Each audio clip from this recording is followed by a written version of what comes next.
it over there.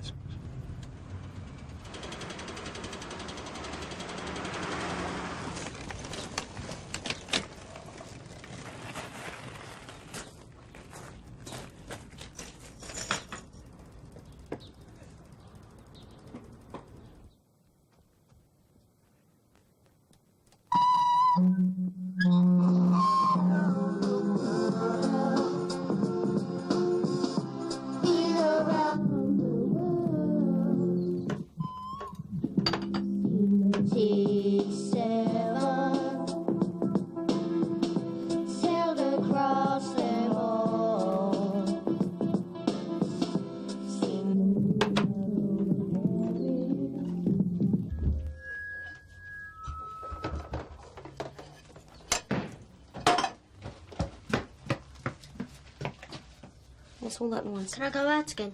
Where to? Alan's house. Be back for 6 then, OK? Yeah, I promise.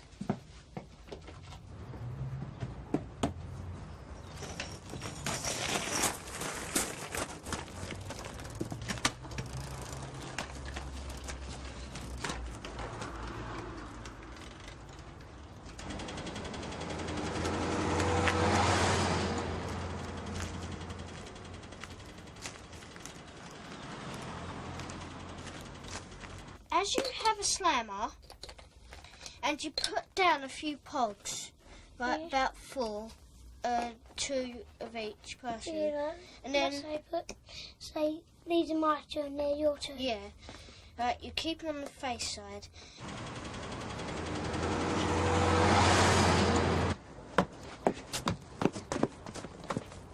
Do I borrow your Eastern seam tape? Yeah, that's okay. See ya. Bye.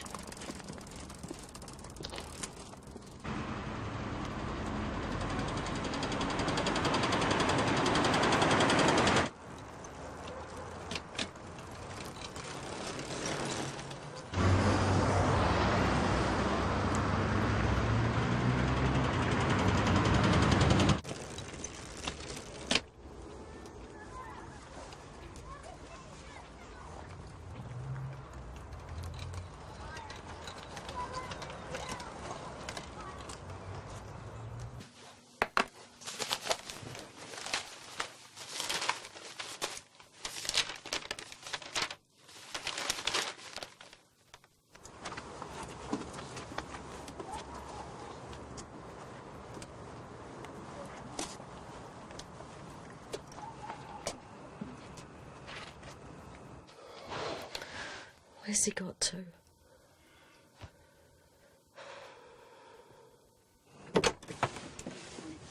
Hello, Deb.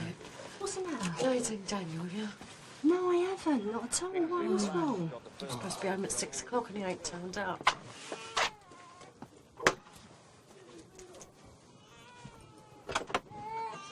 Oh, yeah. Daniel's not here, is he? No, sorry, he ain't. Police operator, can I help you? Yeah, it's my little boy. I can't find him. What's your name? Yeah, Mrs. Handley. I'm the mother.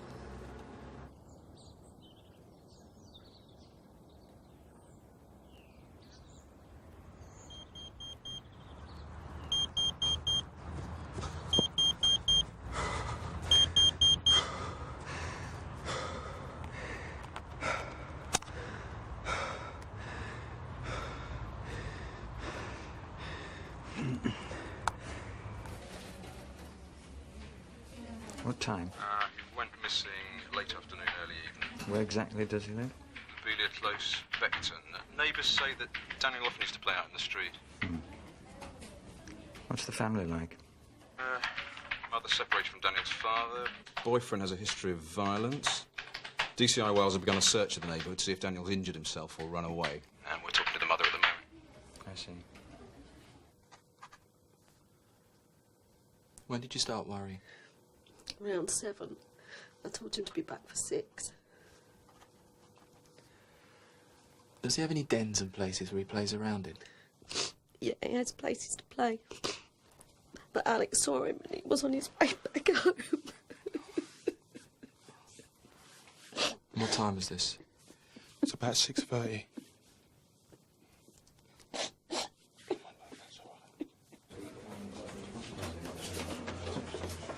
All right, everyone, settle down.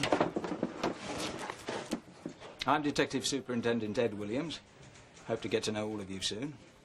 Now, Daniel Handley. He still hasn't turned up. I think we've got 5 lines of inquiry. Has he come to harm playing somewhere? Has he been killed by someone near to him?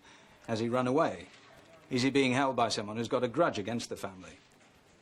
Has he been abducted for sexual purposes? There was that incident a few days ago. Remind me? Guy tried it on at a local primary school. OK, check him out. I want everything checked out. We can't ignore anything. And I want a thorough land and water search of the area. I was concerned not to make the obvious mistakes. I didn't want to miss Daniel Handley if he had been taken away or if some accident had befallen him. I launched what was probably the biggest investigation for a missing child in London, and at one stage I had over 200 officers looking at the vast areas of land and water in the East End area. I had 3 volunteer teams of underwater search unit officers searching the docks and the riversides and the lakes, and it was an enormously big inquiry. Yeah, he's 9, blonde hair, sometimes in a ponytail at the back, you know what I mean? We got after 6 o'clock. It's funny as convenient. There's loads of sightings coming in, a lot of it's conflicting. Well, I think we've got to take a close look at the mother's boyfriend, Alexander Joseph. He and his friends said they saw Daniel at 6:30 p.m. I'm not happy with that one. The timings don't match. Marion Edwards says she saw Daniel go past on his bike around the same time. And we've all those other kids who say he was in the street messing about at several places at once. Right. This was a classic difficulty with this kind of investigation, a missing child investigation. We had lots of information coming in from different sources. A lot of that information was actually conflicting. We needed to make decisions, and after very, very careful consideration, I decided that we had very little alternative but to search the family home.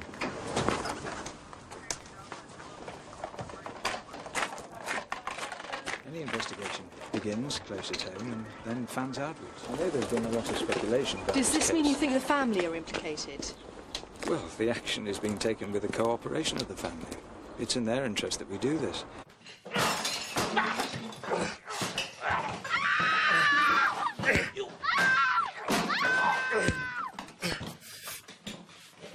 Do we know who attacked Alexander Joseph? A neighbour.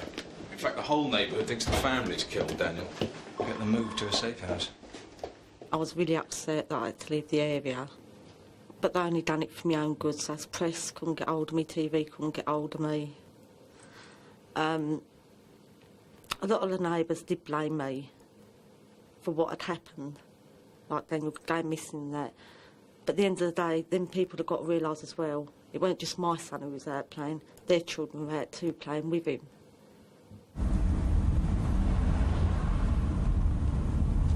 I remember turning to the tollgate road, seeing a silver car parked facing oncoming traffic. There was this young boy in a red boiler suit, sort of straddling a bike. He seems to be looking at a map or something, talking to this man who's standing by the rear passenger door, which was opened. There was also a guy in the driving seat. I was a bit concerned, and I drove back to have another look, but the car was pulling away. Can you remember what time this was? Approximately. Probably about 6:45, 7-ish. And this is what I consider to be a very important sighting on Sunday the 2nd of October, which is the day that Daniel disappeared. A car was seen parked in Tollgate Road. There are a couple of things that were unusual about this car. The response from the Crimewatch programme was very good. It's pretty astonishing. We had well over 100 responses from members of the public. What I was looking for were clusters of sightings, a number of people seeing Daniel in one location. But I never got that. The more time went by, the more my concern increased that Daniel was perhaps dead. So it is absolutely vital to find out who these 2 men are and their car and to eliminate them from the inquiry. It is absolutely vital, yes, crucial. However, with a new sighting, I had hope because the sighting was what I consider to be a classic paedophile abduction. And with that new information, we started to look seriously at paedophiles.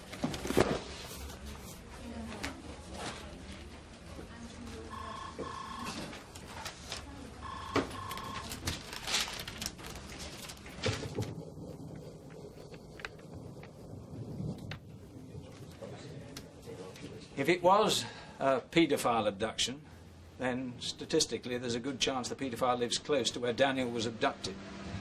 So, entities have come through with a load of names, and we're going to visit all these people within 1,000 metres of where our boy was taken. You've got to be polite to them. It's important to gain their trust. We need their help. Maybe they'll have heard something from other paedophiles. It's like a sales pitch. We go up to them and say we're conducting extensive inquiries in regard to the disappearance of Daniel Handley. The 9-year-old boy went missing on October the 2nd. We're only interested in what you know about our case, and we need your help. That way we can eliminate you from our inquiry. And then you ask them if they know anyone else who can help. We know about your past sexual offences with children. We're not trying to give you any hassle, but this is a very serious inquiry. My name is DC Byrne, DC Rees from the Stratford Incident Room. We're investigating the disappearance of Daniel Handley, a 9-year-old boy. Well, do you think you might have seen or heard anything that might help us? Can you remember what you were doing on the 2nd of October? How about if we go inside and have a chat? Would that be okay? Okay, if you want. Well, he's come up so far. What next? Extend the search to 2,000 metres. Glenn? Glenn? What about Maxine and Alex? I'm still not happy. I know we questioned them. They've said that Daniel didn't go home that evening, but a neighbour says that Maxine told her that he did. And there are other things that bug me. I mean, like that kid who said that at 7 in the evening Daniel was wearing a woolly hat. I mean, just like the one we found when we searched the house. That also shows that he went home that evening. Yes, I think we're going to have to arrest them. Bring them in so we can do full interviews. For the benefit of the tape, DC Grigg has just entered the room. You say Alex is a big bloke. How would you describe him in a bit more detail? He's very fit. Used to do some bodybuilding, sit-ups, that sort of thing. He's strong. Mate, yeah. If there's anything I can't lift, he'll always lift it for me. You're a very strong man, aren't you? Slap my hand. It's a very strong slap. Do you think Alex is responsible for Daniel's disappearance? No. Are you sure? I thought everything from the time Daniel went missing, that I was just in a deep sleep, having a bad dream. Positive. At the back of my mind, I wanted it to be a dream. But unfortunately, it wasn't. But they just had to do it to eliminate me from the inquiries.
Yes? Steve, I think they found Daniel's body. Stop messing around. It's not a good time. I'm not messing around. Seriously, they found something in Bristol. Hang on a minute. Sir. Oh.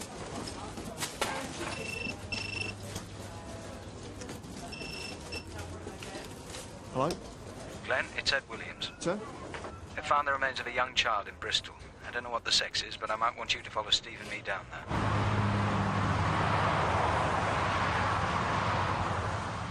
If this was Daniel's body and we didn't know for certain, then this was a very sad event.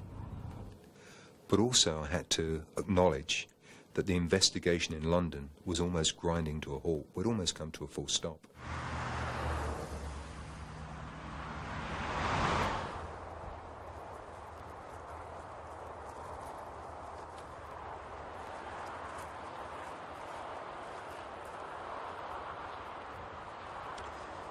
We found red clothing, a badge, sandy boots.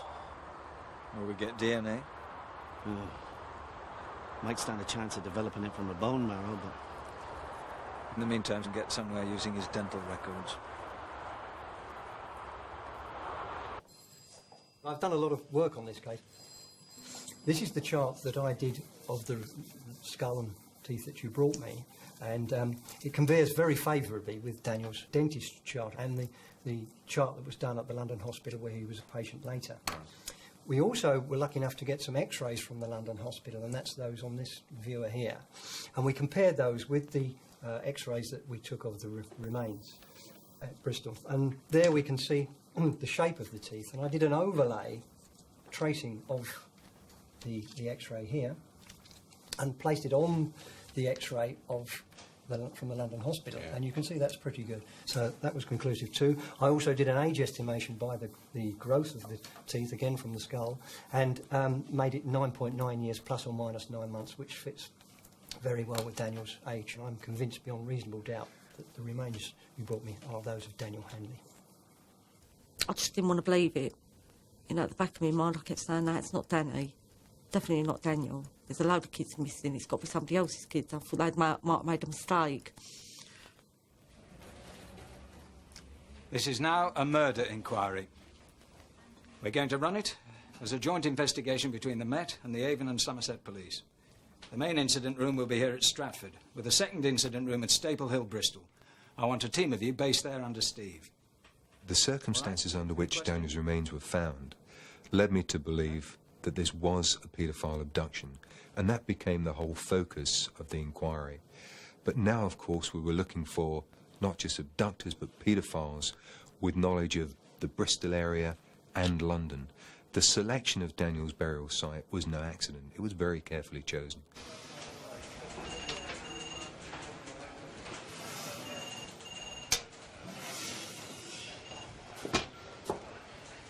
Right then. Cup of tea would be nice. Yeah. Make myself, shall I?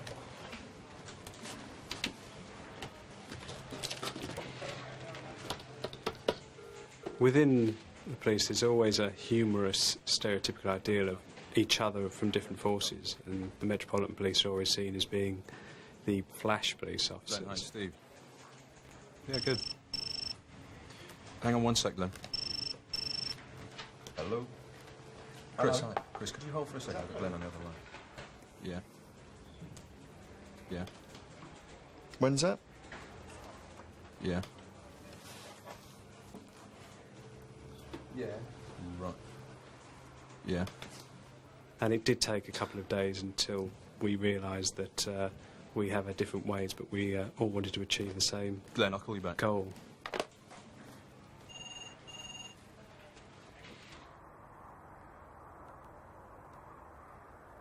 The idea was to see what anybody passing by might have seen, or maybe if they'd been walking past, might have heard whilst the body was being buried, for example.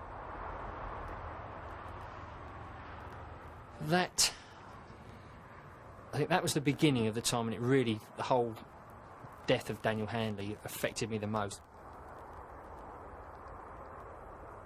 What Glenn and I decided from the moment we went there and we stood in the darkness and the cold and the silence was that we couldn't allow the people who murdered Daniel to get away with it, and we made a pact that we would have to find out who did it and do what we could to bring them to justice.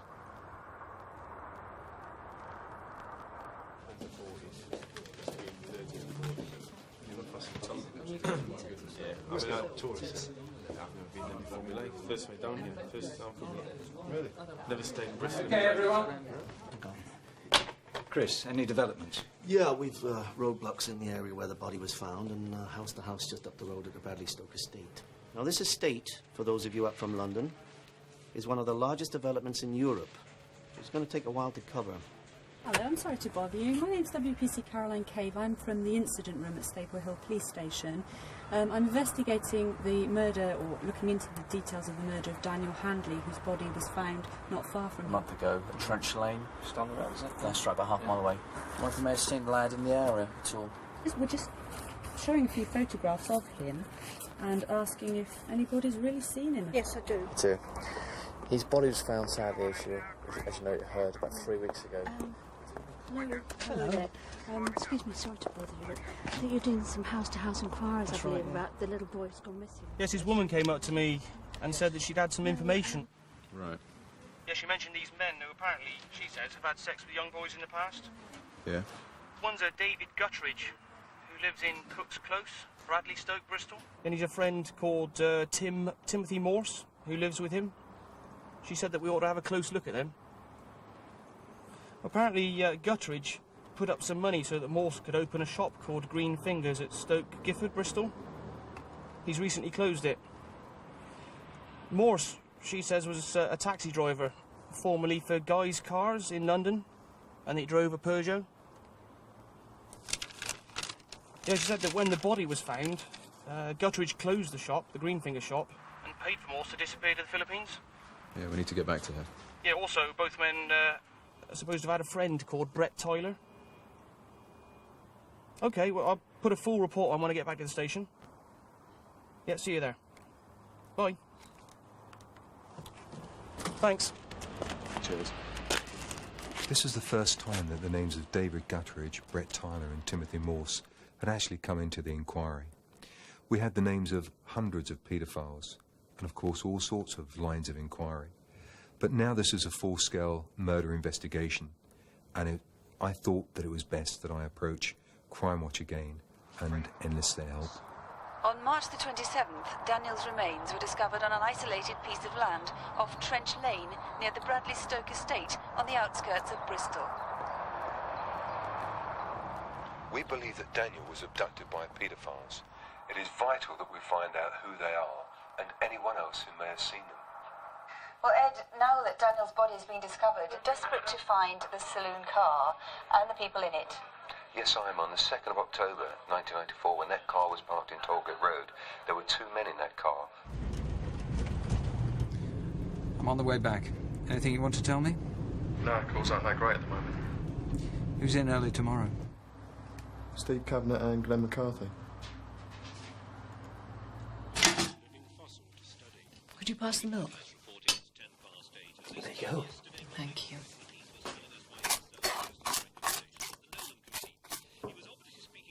Be quiet. There was this awful thing on Crimewatch last night. Uh-huh. It was awful. This little boy was taken from East London. They found him buried just outside Bristol.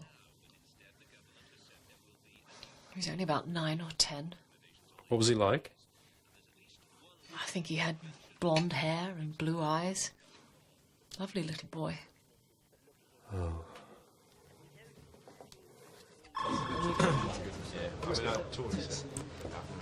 Right, and you're in the... Boss came over well last night. Should do, he's had enough practice. Stratford incident room. Is this the incident room dealing with the murder of that little boy? Yes, this is the Daniel Handley murder inquiry. Who can I speak to? I'm D.S. McCarthy. You can speak to me. Good. Can I ask who you are? I'm a psychiatrist. I deal with child sex offenders. Anyway, my wife told me about the Crimewatch programme last night. I think I might know who you're after. There isn't really a problem about going to the police when working in the child protection field. Although therapeutically there is a traditional confidential agreement between doctors and patients, I don't think that that really holds if we're talking about a matter of child murder or child sexual assault. All people that come to use our service are told at the very beginning that if any matters come to light in the course of therapy that indicates that a child is in danger, then we will have no hesitation in involving the police in some way. Yeah. We need to get back to you on all of this. Can we send someone around to take a statement off you as soon as possible? Oh, right. Okay. What do you do? I used to be a prison officer, but I'm now retired. Where? Wormwood Scrubs. I used to work on the wing for sex offenders. Well, there was a guy there that had a fantasy. What was his name? Timothy Morse. Timothy Morse. I used to see him quite a lot. The prisoners had compulsory group therapy sessions. One of my jobs was to help supervise them. On one of the sessions, Morse described a fantasy that he said he'd had for a long time. It's quite simple, really. I want to find a blonde-haired, blue-eyed boy. About 9 or 10 years of age. Morse said that he wanted to kill the boy. Well, this stuck in my mind because it's very rare for a prisoner to actually talk about a killing. Dump the body.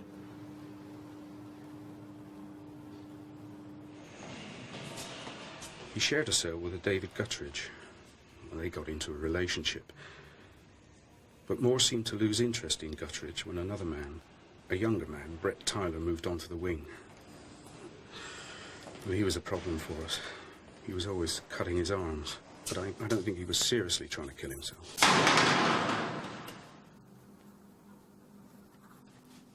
I first met David Guttridge when he referred himself to me. He was a child abuser who was trying to stop. He also referred his associates to me, first Brett Tyler and then Tim Morse, who he was very close friends with. He was very concerned about the risks that Morse posed to the community. Morse, who was in prison for child abuse, was due for release in 1989, so Guttridge asked me to see him. In 1992, Morse made contact with me again. He said that he was worried he was going to reoffend. Morse told me that he and Guttridge were running a London-based minicab firm and lived in the flat above it. He also said that they had a place to go to in Bristol for weekends. Morse said he was actively interested in boys. Just won't go away. I want to pick up a young boy, abduct him in a car or van, have sex with him, kill him, then throw the body away. You know, you're talking about the body of a child, as if he's no more valuable than a used condom. Yeah, that's right. I was thinking that he was either trying to shock me and to have an immediate impact on me, or he was in some way trying to make his fantasy real by having a conversation about it with somebody else who was real. In other words, he was making his fantasy exist as a fantasy by discussing it with another person. Timothy Morse, Brett Tyler, David Guttridge. These are now our main suspects. They've got the London and Bristol connections. Guttridge and Morse both work at Guy's Cars in Camberwell, and they've got a house at Cook's Close on the Bradley Stoke estate in Bristol. That's a few hundred yards from where Daniel's body was found. And half a mile from that, they've got a flower shop. No, it's closed now. Brett Tyler, we're pretty sure he's in the Philippines, so don't expect to bump into him. Where's Morse and Guttridge now? I don't know. Could be at any of these properties. So, to stop anyone warning anyone else, we're going to raid all these places at the same time.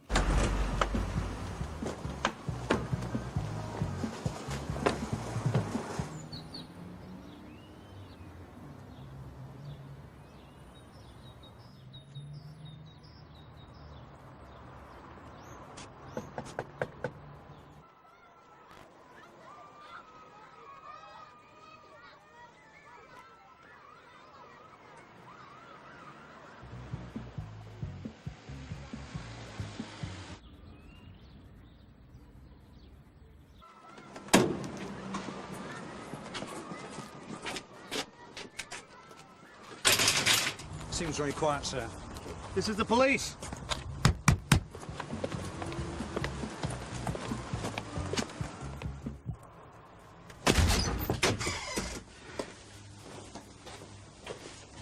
Police! Check upstairs, will you?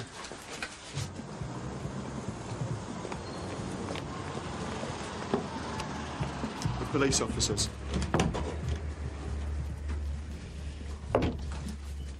DC Watling from Stratford Police Station. I have a warrant to search these premises. Okay. You are? My name's Guttridge. You better sit down, Mr. Guttridge.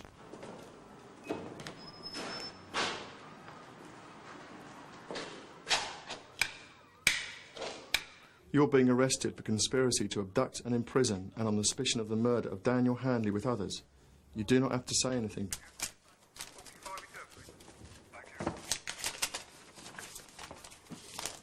been expecting you because I've been in prison for abusing children. Before you say anything, Mr. Guttridge, do you understand the caution I've just given you?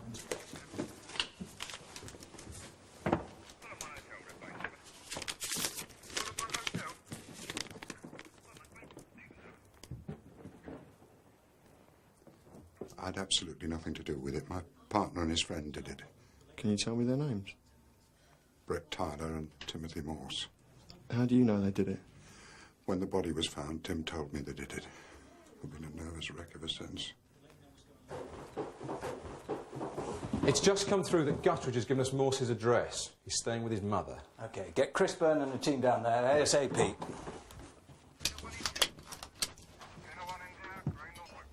Chris?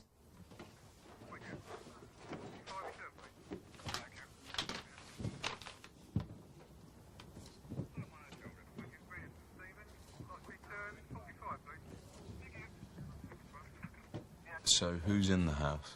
Only Morse's mum's here. She doesn't know where Morse is at the moment. Yeah. We got something, though. Mark Reed's found a receipt for a Sierra car. It's a finance agreement. It says the purchaser works in a cab office in South London. We should get a team there. We're in position.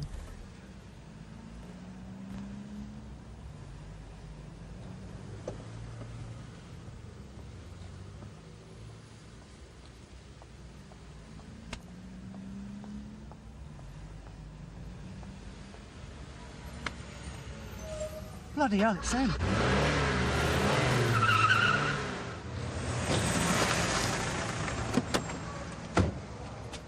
Tim Morse? Yeah, what? I'm arresting you for the abduction and murder of Daniel Handley, the little boy from Beckton. You do not have to say anything, but it may harm your defence if you do not mention when questioned something you're led to rely on in court. Anything you do say may be given in evidence. OK. Why'd it take you so long? What do you mean? Well, I was expecting a visit from you. I only live a quarter of a mile from where the body was found. Under PACE, that's the Police and Criminal Evidence Act, the police have 36 hours during which they can detain a suspect. And after that time, they've got to charge them or let them go, unless you can go back to court and obtain a warrant of further detention. And that's often a gamble. I knew the evidence against Morse and Guttridge was slender. Referring to the notes of the arresting officer, when you was arrested, you said, "Why did it take you so long?" What do you mean by that? No comment. You went on to say, "Well, I expected a visit from you." What do you mean by that? No comment. Well, I believe you made them comments due to your taking part in the abduction, sexual assault and murder of Daniel Handley. No comment. I'm not involved. Look, how often do I have to tell you I'm not involved? I'm not involved at all. I've never seen Daniel. OK, David. I gave Tim money so he could go to the Philippines. He said he had to leave urgently. I loved him. He pleaded with me, begged me for the money. Anyway, he came back after a couple of weeks. Tell us about when Tim first referred to Daniel's murder. It was the day that the details of the car that was used to abduct Daniel were released on the news. Tim took me outside and said that him and Brett were involved with a boy that disappeared in London. And that now they were looking for a blue car. Have you ever driven a blue Peugeot, registration C548 WVC? No comment. Is that the car you drove along Tollgate Road in East London with Brett Tyler and the abducted Daniel Handley? No comment. What did Tim say? He told me they spoke to Daniel and then left him. And later on they picked him up.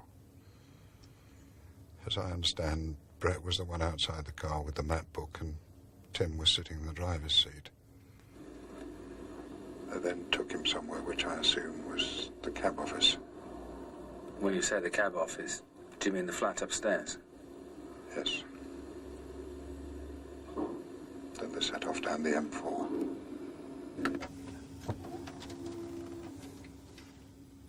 What have you got to say about that? No comment.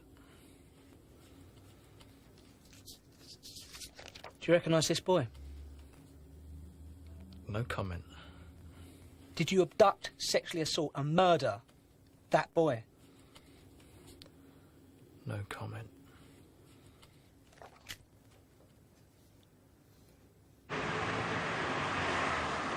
We're losing it. We're not getting anywhere. Well, we've got a serious problem if we can't get Morse to confirm Guttridge's story. We haven't got enough to charge him. Got to release him within 24 hours. There's no way the court are going to grant another extension. We've got to get Morse to confirm Guttridge's account. I'm going to swap the interview teams around. Yeah, a new face might work. Have you fingerprinted Morse yet? No, not yet.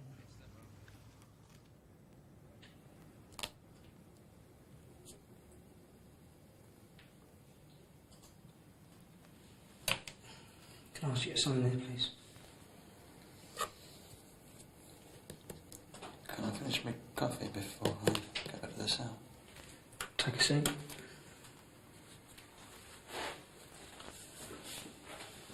You told your mum what's going on? She's probably taking it very badly.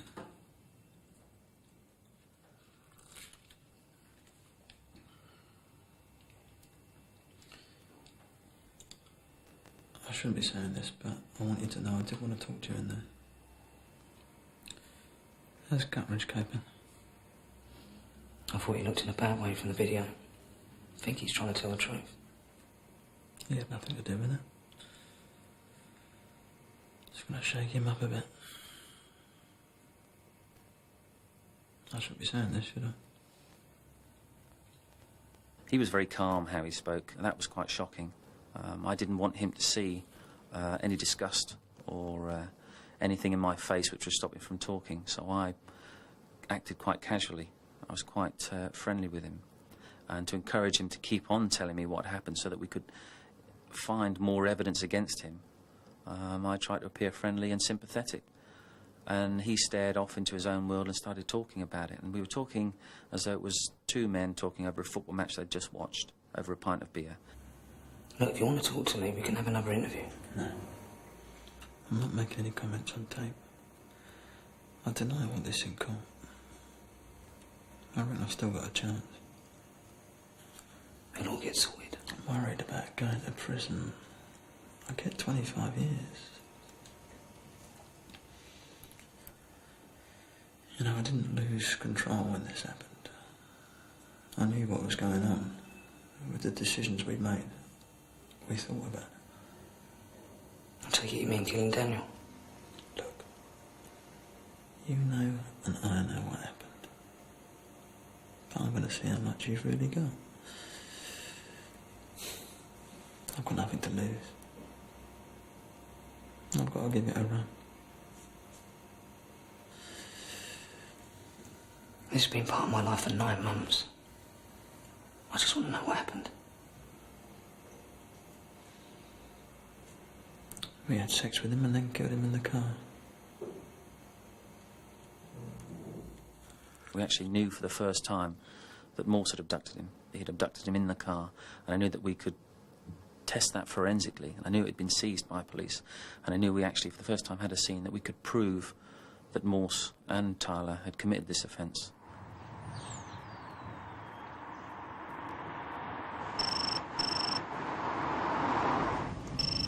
Hello?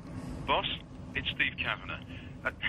Whilst Chris Byrne was fingerprinting Morse last night, Morse admitted to everything. Killing Daniel, taking him along the M4 to Bristol, everything. Are you Timothy John Morse of Cook's Close, Bradley Stoke, Bristol? You're charged with murder, that on or before the 27th of March 1995, within the jurisdiction of the Central Criminal Court, you did murder Daniel Handley. That's contrary to common law. You do not have to say anything, but it may harm your defence if you do not mention when questioned something which you later rely on in court. Anything you do say may be given in evidence. Do you understand? Yeah, I understand. We found strong forensic evidence in Morse's car, and that enabled us to say positively beyond any doubt that Daniel had been in that car. What we didn't have was evidence confirming that Morse and Tyler had acted together without Guttridge, and we needed really to find some way of proving that that was so. But of course, we never had Tyler. Tyler was in the Philippines. Luckily, we'd found at Cook's Close a piece of paper with an address in the Philippines, an address at Olongapo, a place that was literally in the middle of the jungle. I've been talking to the Australian High Commissioner. They've come up with some contacts for me in Manila. Apparently the Australian Federal Police have had people over there for years on drug investigations. Right. Well, extradition from the Philippines is difficult. Look, I need you to go out there and find out as much as possible about Tyler. Remember, you're not legally entitled to make any inquiries. Do not force the issue of extradition. I don't want Tyler's lawyers claiming he was unlawfully extradited. You're there just as an observer, and we'll work on a formal request for extradition from here. I'll be the model of discretion. I know you will, because if you're not, it'll wreck the whole operation. Who do you want with you?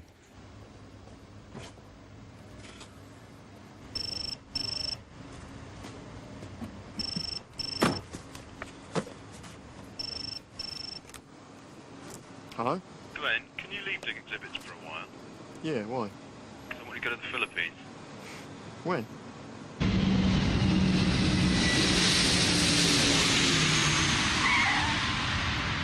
I'd been made aware by the Australians there that the local Filipinos, if they become aware that he was responsible for a child murder, may well have killed him themselves, or he may have bribed local officials to help him escape from us if he became aware that we were going there.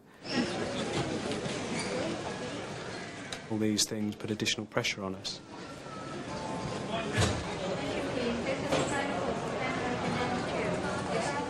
The Australians helped us onto the trail of Tyler very quickly by introducing us in a meeting to a senior law enforcement official. Mr. Chong, Glenn and myself can't be seen to circumvent extradition procedures or existing treaties, otherwise the case will be thrown out of an English court. I understand that you have a list of Tyler's previous convictions? Yeah, sure.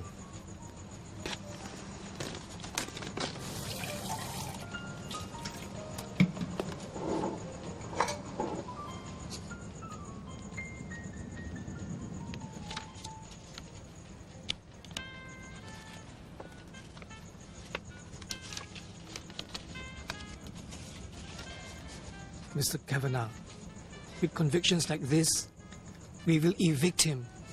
We do not want problems in our country. We deport these problems. Incident room. Glenn. Steve! How's things out there? Haven't done much yet. Tell the boss tomorrow we're going to Olongapo with the immigration police. They're going to arrest Tyler. Excellent.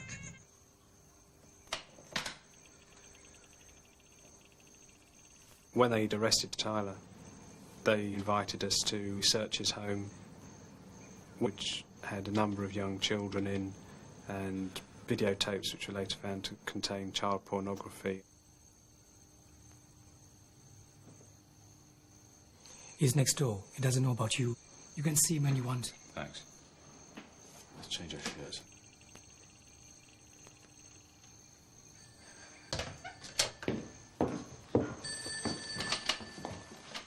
This man would like to talk with you.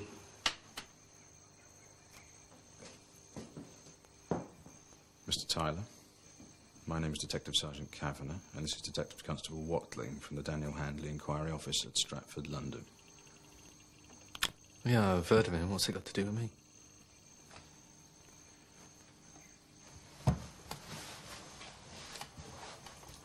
Look, Brett, we've got a good idea what's happened. And I know this is probably tearing you up inside.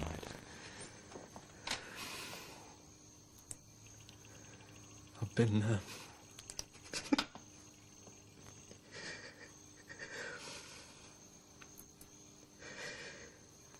since October, I've been seeing his face everywhere. I want to tell you what happened. Okay. I'm going to get someone to witness this for all our protection.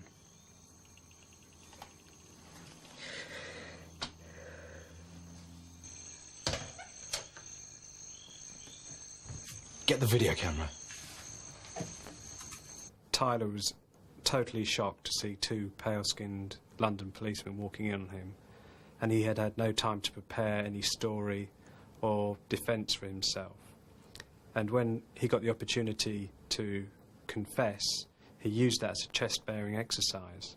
And because he hadn't had any time to prepare, both Glenn and I felt that the confession he gave us, both in that interview and the later one in Manila, was the closest we have ever come to finding out what actually happened to Daniel on the night of his murder.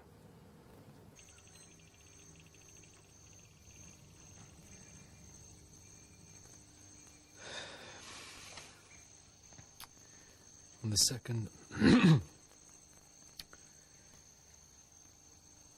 on the 2nd of October, 1994, I went out early in the morning to a car boot sale. And after a few drinks, I went to... I met a friend, Tim Morss, at Guy's Cars. And we went out with the intention of finding a boy.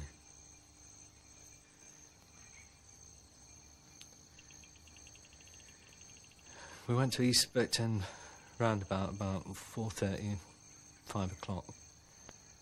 Saw a boy riding a bike. Stopped and asked him directions.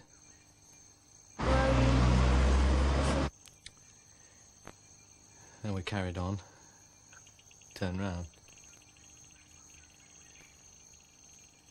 We saw the boy again down a side street. Called him over. Pushed him into the car.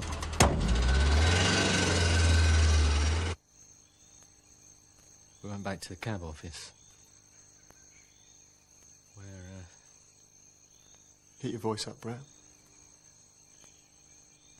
and had sex with him.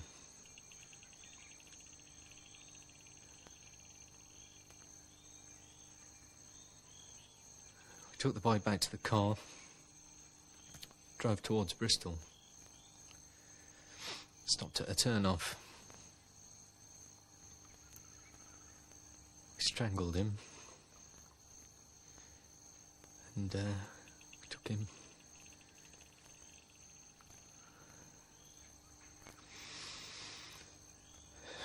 We took him to a golf course and buried him.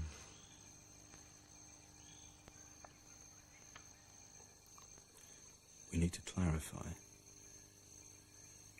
Did you make that statement of your own free will? Yeah. I'm not going to ask you any questions apart from one. Did Mr. Guttridge have anything to do with Daniel's death? Knew nothing about it. As far as I'm concerned, this isn't an interview. Is there anything else you want to say to the camera? Yeah, well, nothing would bring him back. In what way? He's still going to be dead.